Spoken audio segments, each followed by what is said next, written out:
What's going on, everybody? Welcome to Hockey Playoff Edition. I'm Miguel Mike Medina. This is my partner, Jim Berenger. Jim, how's it going, man? Happy Wednesday. Happy Wednesday.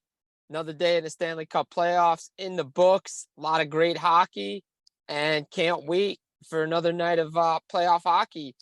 The schedule is getting a little lighter for us, but it doesn't matter. Still exciting games out there. Yeah, man, it's getting better. The schedule is getting lighter, but we can't complain. That's the process of the playoffs. But let's talk about the first one, Islanders, Hurricanes, Game 5. Islanders, huge win on the road. Road teams continue to roll. Sorokin, superb with 34 saves. I feel that the most important goal of the game was Matthew Barzal's on a 4-4 situation. Off a turnover, he scores the goal 4-on-4, which made it 3-1. If it weren't for that, we probably would have had a different conversation right now because the game would have gone to overtime, and who knows what would have happened overtime.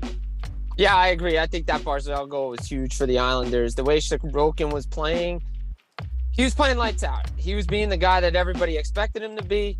And check it out. 5 games, the team who scored first won the game. So there's a trend. If the Islanders want to continue this series, they're going to have to score the first goal in Game 6. Look, got to stay out of the penalty box. They did a lot better job in a penalty kill. Sebastian Aho takes one off the face, scores a goal. But that Barzal goal was huge for them. Sorokin slammed the door. The road teams continue to dominate. And as Rod Brendamore says, now I got to go back to the island.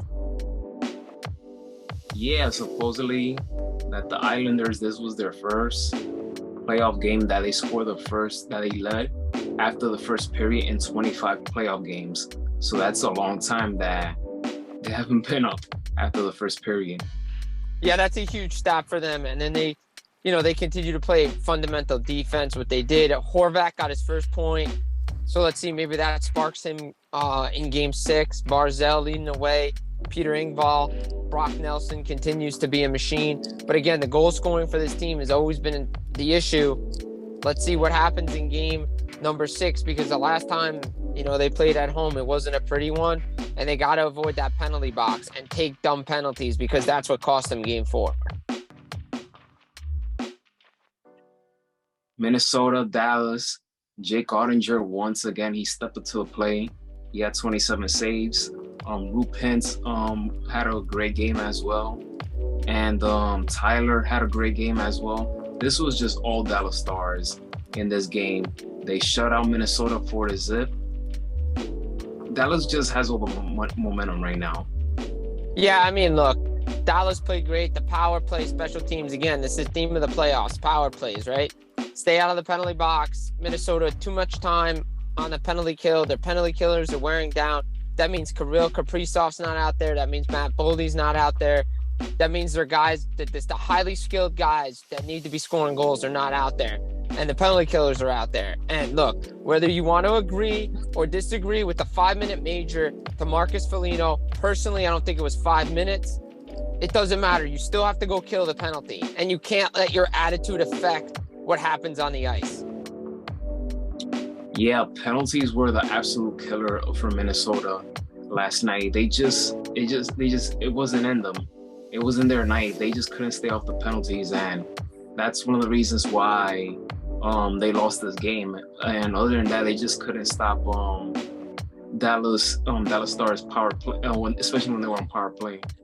Yeah, I mean, Dallas, I think 17 seconds into one power play, 11 seconds into another power play.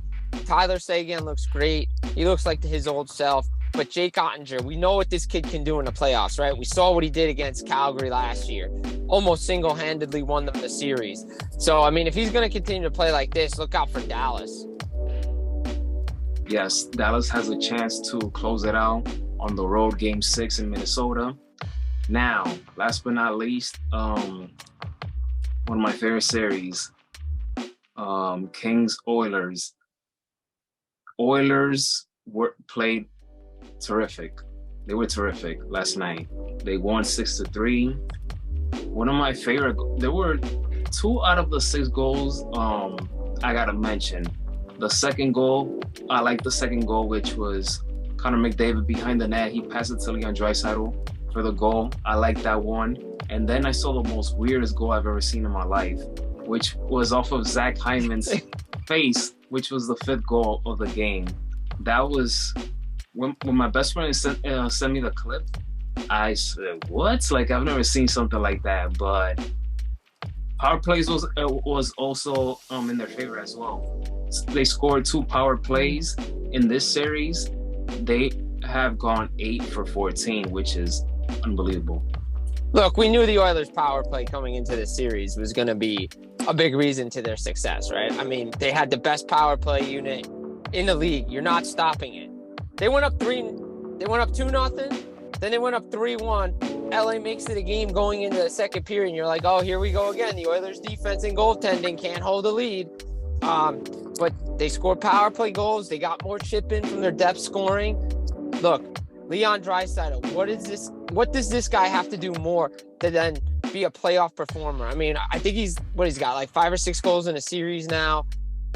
Power play goals. This guy is unbelievable. Okay, you're going to stop 97. Great. You're going to stop McDavid. You're not stopping both of them. And Draisaitl's just a machine right now. Zach Hyman off the face. Evan Bouchard's having a great series. And good for Stuart Skinner to have a bounce-back game like that. They locked it down defensively. The only thing is, I wish we weren't waiting until Saturday for another game.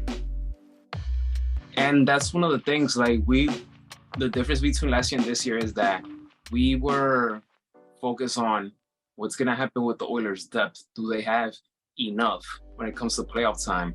And I feel that the questions have been answered this postseason. The other guys are stepping up. It's not just the big guys, but the role players are stepping up as well. Yeah, and Vander Kane got another goal. Zach Hyman. Bukestad had 2 goals. So they're chipping in now, and their depth scoring is starting to get going. Early in the series, it was Connor, it was Leon, but now it's everybody else. And imagine just when Ryan Nugent-Hopkins gets going. What about Yamamoto? What about all those other guys? I mean, if those guys get going, this Oilers team is going to be very, very difficult to stop. As you stated, the power plays. Stay out of the penalty box for both sides, because the Oilers penalty kill was a little bit better. But again, that was a big reason why the Kings were leading that series, was the power play. But for the Kings, the best defense against the Oilers power play is not to take penalties. I mean, they're going to happen, but you got to avoid it, because the way this unit is going, it's remarkable what they're doing again and again and again. So stay out of the penalty box, LA.